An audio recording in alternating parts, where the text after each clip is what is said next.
Hello guys, welcome back my YouTube channel. तो उम्मीद करता हूँ कि आप सब ठीक ठाक होंगे और मज़े में होंगे। तो इसी तरह मेरे साथ प्यार बढ़ाते रहे। और आज की वीडियो हमारी है जी, वो है जी इंडियाज़ मिसाइल जो यमन के ऊपर तैनात किए गए हैं। और इस मैप के पूरी दुनिया की नज़र डाली हुई है कि भारत को कुछ बड़ा ही करने वाला है। तो लेट्स गो स्टार्ट। पहले वीडियो देखते हैं, उस पर एंड पर इसका रिव्यू देते हैं। ओरिजिनल लिंक डिस्क्रिप्शन में, उसे भी लाइक करें और सब्सक्राइब करें। तो लेट्स गो स्टार्ट।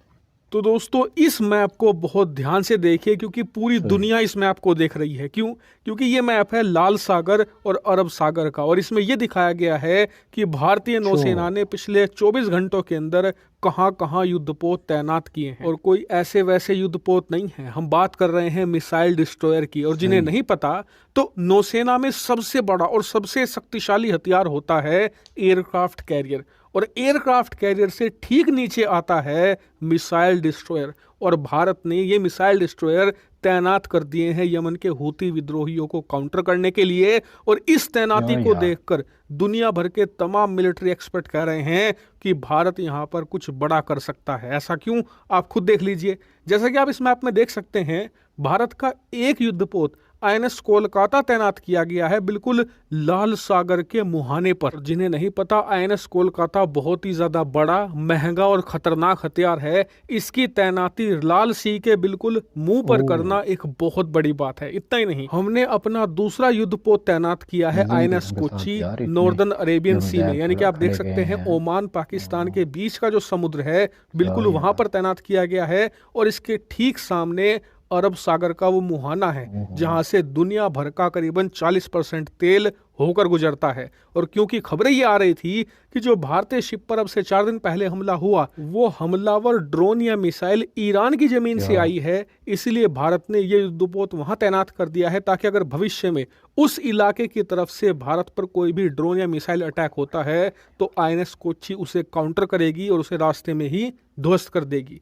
तीसरी डिप्लॉयमेंट की गई है हमने भारत के उस इलाके में जहां पर अब से 4 दिन पहले शिप पर हमला हुआ था। वहां पर हमने 3 युद्धपोत तैनात किए हैं, जिनमें से 2 हैं आईएनएस विशाखापत्तनम और आईएनएस चेन्नई। एक तरीके से ये चेक पॉइंट की तरह इस्तेमाल की जाएंगी कि कोई भी शिप आ रही है भारत में, उसकी जांच पड़ताल की जाए। अगर वहां पर किसी प्रकार का हमला उस पर हो जाता है तो उसे तुरंत मदद दी जाए और जरूरत पड़ने पर काउंटर अटैक भी किया जाए हमलावर पर। इसीलिए 3 युद्धपोत सुरक्षा में तैनात किए गए हैं। इतना ही नहीं, पूरे अरब सागर और लाल सागर पर नजर रखने के लिए, सर्विलांस करने के लिए, जासूसी करने के लिए हमने सी गार्डियन ड्रोन तैनात कर दिए हैं, जो हमने अमेरिका से किराए पर लिए थे। इसके अलावा P-8I पोसाइडन एयरक्राफ्ट भी सर्विलांस के लिए तैनात किए गए हैं। लेकिन बात यहीं तक सीमित नहीं है, हमने सबसे बड़ी डिप्लॉयमेंट ये करी है कि 4 शक्तिशाली मिसाइल युद्धपोत तैनात किए हैं। जी हाँ, मिसाइल डिस्ट्रॉयर, जिनमें ब्रह्मोस मिसाइलें लगी हुई हैं। और ये ब्रह्मोस मिसाइलें जमीन पर भी हमला कर सकती हैं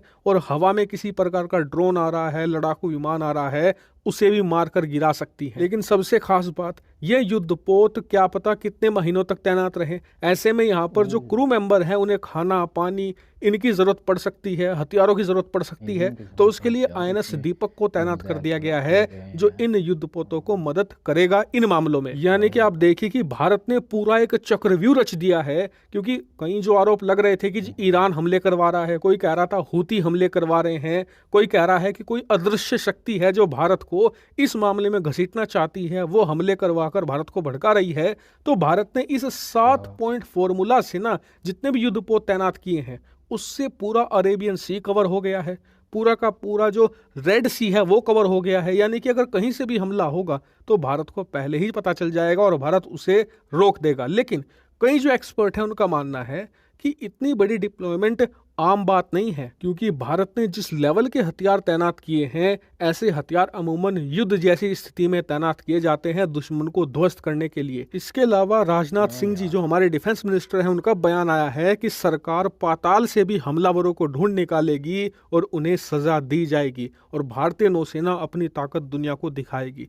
इससे पता यह लगता है कि भारत इस बात की संभावना है कि हमलावर यानी कि यमन के हूती विद्रोहियों के खिलाफ कोई एक्शन लेने से भी पीछे नहीं हटेगा अगर उन्होंने कोई भी हमला अब आने वाले दिनों में भारतीय शिप्स पर किया। हालांकि भारत सरकार के इस बयान और इस पूरी डिप्लॉयमेंट को देखते हुए नहीं आपको किसी क्या के लगता साथ है कि यार क्या इतने भारत बदला लेगा इन मज़ाक हमलों मत का, लेके या यार फिर ये यार सिर्फ सुरक्षा के लिए तैनात किए गए हैं? कमेंट करके जरूर बताइएगा। यार thank you very much so for guys watching. Video पर रिएक्शन किया तो वीडियो में बताया गया कि भाई जो इनके मिसाइल है ना 3 बहरी जहाज़ों में ओमान के ऊपर खड़े कर दिए गए हैं और सभी की इस गूगल मैप पर नज़रें हैं कि ये कुछ भारत कुछ बड़ा ही करने वाला है। तो इसके बारे में वीडियो थी और सारा कुछ देखा गया कि इतने महंगे मिसाइल दिखाए गए और मज़े की पिछली वीडियोस पर भी मैं कुछ रिएक्शन कर चुका हूँ, उनमें भी ऐसा कुछ देखने को मिला। भारत इसमें तो बहुत ही कमाल की चीज़ देखने को मिली यार, मज़े की वीडियो थी और इसमें जो इन्फॉर्मेशन मिली है ना वो कमाल की थी कि बाकी